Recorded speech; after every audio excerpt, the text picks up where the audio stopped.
there is a specific hostility that starts in your mind जब 9-10 बजते हैं, खासकर एज एन औरत दिल्ली के अंदर.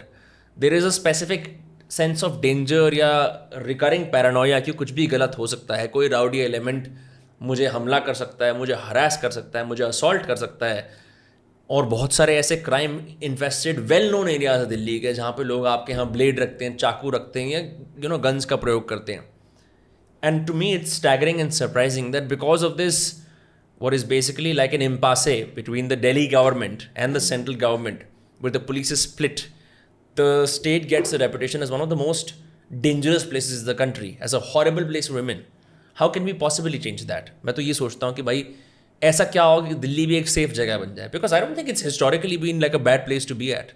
I think it's only in the last 15-20 years where it's notoriously considered a horrible place, and the rest of the nation points कि दिल्ली के लोग तो बड़े गंदे होते हैं, दिल्ली के तो लोग ये होते हैं, दिल्ली के लोग खुश होते रहें कि हम तो जी दिल वाले हैं, ये हैं वो हैं, but they can't remove the allegations of crime. नहीं, दिल्ली के लोग तो अच्छे होते हैं, वो तो sure. मैं असहमत हूँ जो कह रहा है कि दिल्ली के लोग अच्छे नहीं होते हैं. बाकी स्टेट्स के लोग पॉइंट करते हैं कि ओह there I agree. I mean, Delhi is called the rape capital of the country, and as a woman, when I, like I was telling you earlier, when I went to the US to study, for me that was one of the most liberating things कि Boston में आप रात के 10 बजे 11 बजे आपको डर नहीं लगता, आप पब्लिक ट्रांसपोर्ट यूज़ करके जा सकते हैं. And when I came back and I started working with Delhi government, that is the kind of atmosphere I wanted to create for the girls of Delhi, for the women of Delhi. तो उसके लिए हम लोगों ने तो बहुत काम किया है. हमने करीब 2 करोड़ CCTV कैमरास दिल्ली में लगवाए हैं. दिल्ली की बसेस में हमने बस मार्शल्स इंस्टॉल करे इसकी वजह से, so that there's the women of Delhi feel safe and secure. We did this whole exercise of identifying dark spots in Delhi.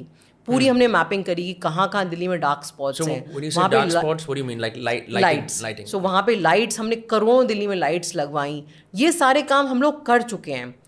But law and order is again, it's a central government issue. What's the exact specifics? How many policemen do you get? Like how many do you have any right policemen? Now I know that no, we don't get any policemen. Zero.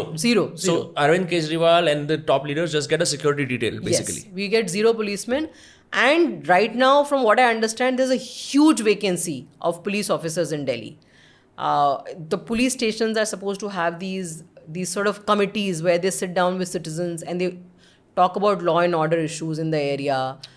Neighborhood watch. Panchayati level पे solve होते हैं जो गाँव में यहाँ पे आसपास. Exactly. So they're supposed to do that. वो सब नहीं हो रहा है. वो ये सब भी इसलिए हो रहा है बिकॉज जो LG का ऑफिस है उसका भी बहुत मिसयूज हुआ है पिछले 10 साल. Yeah, it was so funny for me to see and so sad कि CM होते हुए LG स्टेट पे रूल करता था. तो जो मतलब दिल्ली में अब तो इतनी बुरी हालत है कि पिछले 2-3 महीने से तो इट्स बिकम रियली बैड कि लोगों को कॉल किया जा रहा है, फिरौती मांगी जा रही है, रंगदारी के केसेस आ रहे हैं. मतलब जैसे वो पहले मुंबई में वो अंडरवर्ल्ड माफिया डॉन टाइप का स्टोरीज होती थी, वो स्टोरीज अब दिल्ली में आ रही हैं. अगर आपको इस पॉडकास्ट की छोटी छोटी झलक देखनी है तो उसका क्लिप्स को सब्सक्राइब करें. पिछले दिनों ग्रेटर कैलाश के एक जिम ओनर को कॉल आया, राजेंद्र नगर एरिया में दिन दहाड़े शोरूम पे फायरिंग हुई. तो चेन स्नैचिंग, ये सब बहुत केसेस बहुत ज़्यादा बढ़ गए हैं क्योंकि जो LG का जो रोल है दिल्ली में, उनका मेन काम लॉ एंड ऑर्डर का है. But because the LG office is being misused to do everything else, जो कोर फंक्शन है, कोर फंक्शन पे वो फोकस नहीं कर पा रहे हैं.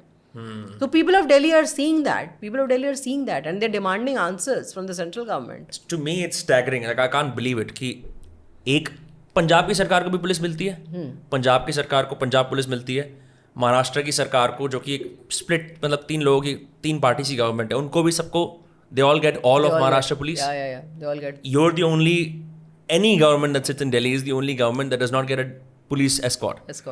आप पार्टी के अंदर सेंट्रल लीडरशिप में आते हो, आप सेक्रेटरी हो दिल्ली के, आपको नहीं मिलती पुलिस एस्कॉर्ट? नहीं, हमें तो एस्कॉर्ट नहीं चाहिए. As secretary of Delhi I don't need escort.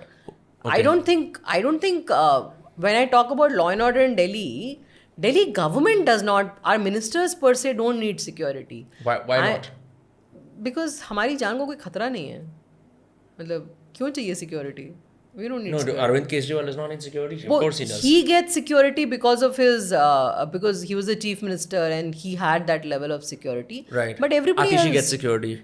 she probably now gets it because she's the chief minister. But Right. everybody else doesn't need security. Security क्यों चाहिए? But you can't direct But we officers. can't direct. We can't direct Delhi police to say कि भाई इसकी जिंदगी को खतरा है, आप यहाँ सिक्योरिटी दीजिए. तो आपको अगर कुछ पुलिस मैटर फिगर आउट करना होता है आपको पहले भाजपा से बात करनी पड़ती है, एलजी से बात करनी पड़ती एलजी है. से बात करनी पड़ती है. अच्छा. तो अभी देखिए जैसे दिल्ली में जो इतनी ज़्यादा किडनैपिंग के इश्यूज हो रहे हैं, जो ब्लैकमेलिंग के इश्यूज हो रहे हैं, वो सब हमने लिख के एलजी महोदय के पास भेजे हैं, बट कोई रेजोल्यूशन समझ में नहीं आ रहा है No, उसमें. but historically has this been the case where the LG, because of the strangeness of Delhi, where it is the home of the central government जो देश को चलाती है, and the home of the Delhi government जो अब इस बार अलग है, आम आदमी party is the state government and the BJP is the central government with the coalition. तो historically भी ऐसा हुआ है कि LG ही फिगर आउट करता है ये पुलिस की कोऑर्डिनेशन के मुद्दे. हमेशा से ऐसा हुआ है, पर पहले जो सरकारें थीं वो इतनी विंडिक्टिव नहीं थी, वो इतनी ज़्यादा लड़ाई झगड़े नहीं करती थी. बेटर सामंजस्य रहता था, बेटर कोऑपरेशन रहता था. पिछले 10 साल से जब से भारतीय जनता पार्टी की केंद्र में सरकार आई है, तो वो not just the LG's office in Delhi, the governors and lieutenant governors office in the whole country are being misutilized. मतलब कहीं पे सरकारें तोड़ने का काम किया जा रहा है. चाहे आप तमिलनाडु में चले जाइए, वहाँ पे तो ये था कि वो बिल को क्लियर नहीं कर रहे थे. They had to go to supreme court. Punjab government had to go to supreme court because the governor there would not allow them to present the budget in the assembly. Why? Just like that, because he didn't like the Aam Aadmi Party government, or there he didn't like the AIDMK government, or the DMK government, sorry, or Mamata Didi's government. Anywhere where it's the opposition ruled state, the governors and the lieutenant governor's offices are being misused. So all of these things are very important to understand for the listeners of your podcast also. They should realize that unless we retain the federal structure of the country, even for the businesses, it's very difficult to function. Na?